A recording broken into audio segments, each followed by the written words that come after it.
I'm often in awe of the talent we are privy to on our travels, and today we're recalling some of our favorite artists, galleries, and collectives. From the outrageous to the sublime, we've seen and enjoyed it all as we continue our walk down memory lane on this segment of Ms. World Traveler's Most Memorable. We'll start with our favorites that have an indigenous or native element to their artwork, and one of the first that comes to mind is the Poi Room in Auckland, New Zealand. As I researched the show and shopped for shops to feature, I kept seeing green stone jewelry and art. Fortunately, owner Melanie Jane was a fountain of information as she explained about how it is found, not mined, the different shades of green, and what the various carvings mean. Some jewelry pieces were an obvious homage to Maori tradition, while others were quite contemporary.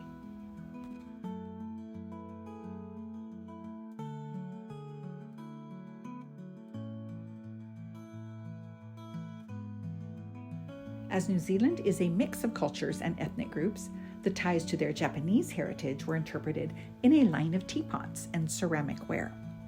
And while it is not native per se, the effect of filming The Lord of the Rings locally inspired a collection of Gandalf-like cloaks and blankets.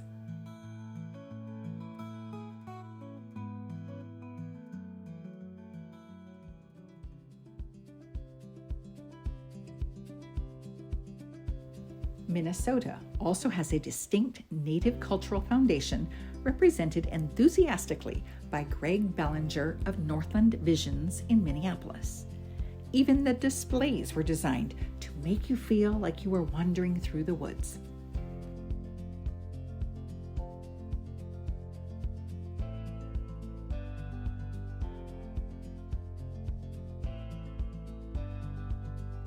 The gallery focuses on work from the woodland and plains tribes, and after Greg's thorough explanation, I was able to distinguish which beadwork belonged to which tribe. Paintings, gourmet local foods, traditional costumes, and a bead supply section all added to the cultural immersion.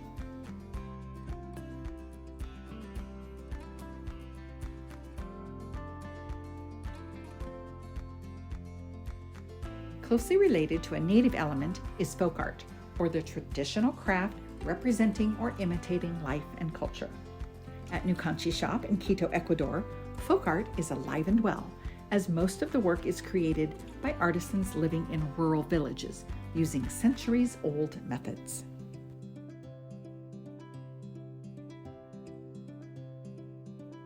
For example, the pottery made by women painting with their hair was a revelation. The fine details were breathtaking, and the clever use of whatever materials are available is a pure form of artistry. Other examples included dyed seeds made into bracelets, colorful ceremonial masks, carved wood female figurines, and a section for Ecuadorian coffee and chocolate. You can feed your soul and your body at Nucanchi shop.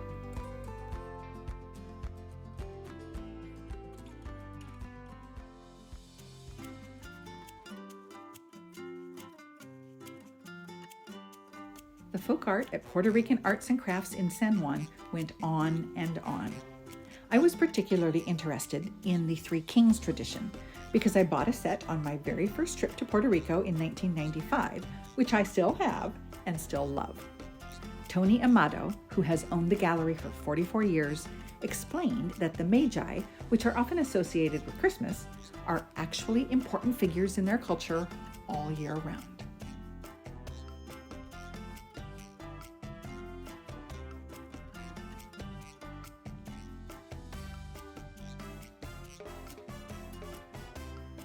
We also loved that Tony knew every artist's story, and we had a good time testing his knowledge. Other works that stood out were the oversized mortar and pestle sets, the big, colorful masks hanging in various locations around the store, and the little dancing women.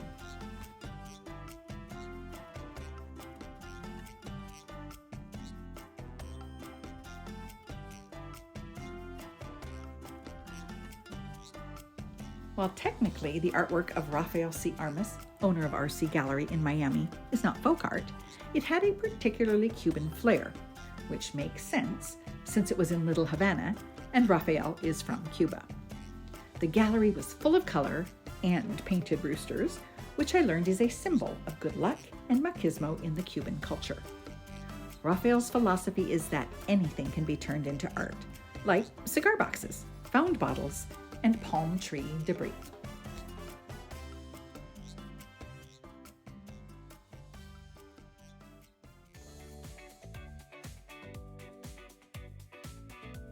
From traditional artwork to art based on engineering, mechanical, or functional principles, we loved Gerald Hessing's coffee mug designs at Dutch Alley in New Orleans. The holder of 4 patents, Gerald focused his creative energy on inventing ergonomic handles to help people with mobility issues or arthritis to easily and comfortably hold a coffee cup.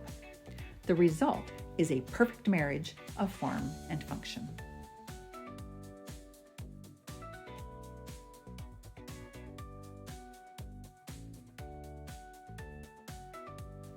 For Alan Christian of House of Balls in Minneapolis, form and function are reimagined into sculptural oddities, plasma-cut objects, and carved bowling balls that defy description. His gallery, once an automotive service station, is like a museum, with people showing up just to wander through and marvel.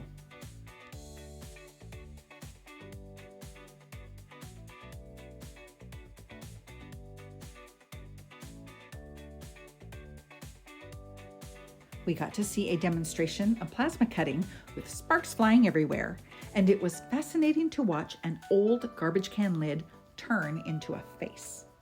But that is what Alan does, freehand by the way, and it is a sight to behold.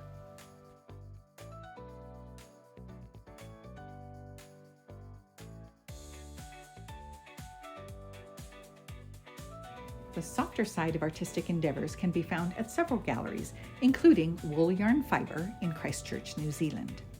Housed in a historic landmark building called the Tanneries, Wool Yarn Fibre has carried on the wool fabrication legacy by showcasing the work of spinners and fiber artists, offering classes on old wooden spinning wheels, and providing an excellent selection of hand-dyed yarns.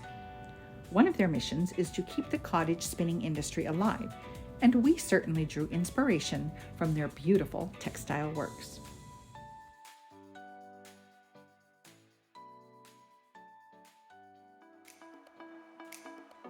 Attached to the walls of the Santa Catalina fortress inside the old city of Cartagena, Colombia, is Las Bóvedas, or the vaults, which consist of 47 porticos, 24 domes, and 23 stores featuring the full array of Colombia's handicrafts. Number 6 seemed quite feminine, with its large collection of handbags that they finish with beads, trims, pearls, and other embellishments right in their shop. Beryl not only showed us how they enhance the purses, but also gave us a lesson on Colombian emeralds, one of the country's most important natural resources. With different shades and sizes, there were some surprisingly affordable rings and pendants, which I think always make shopping more fun.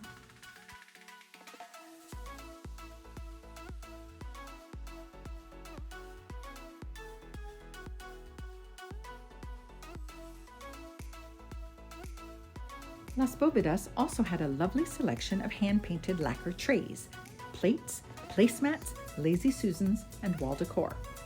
It was an interesting combination of contemporary with the high-gloss finish and traditional with typical Colombian motifs.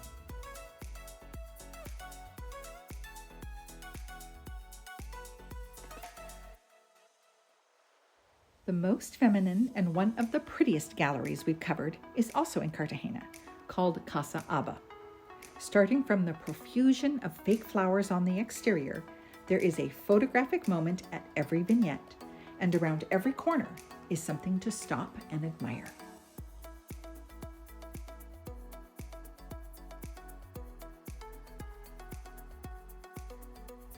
A vendor mall, each space had its own personality, though cohesive to the whole. And in the back, a small cafe offered sweets and coffees and a cute place to sit among the hanging flowers that made it feel like a garden. As a side note, the jewelry, paintings, handbags, scarves, and more are all handmade and just as pretty as the gallery itself.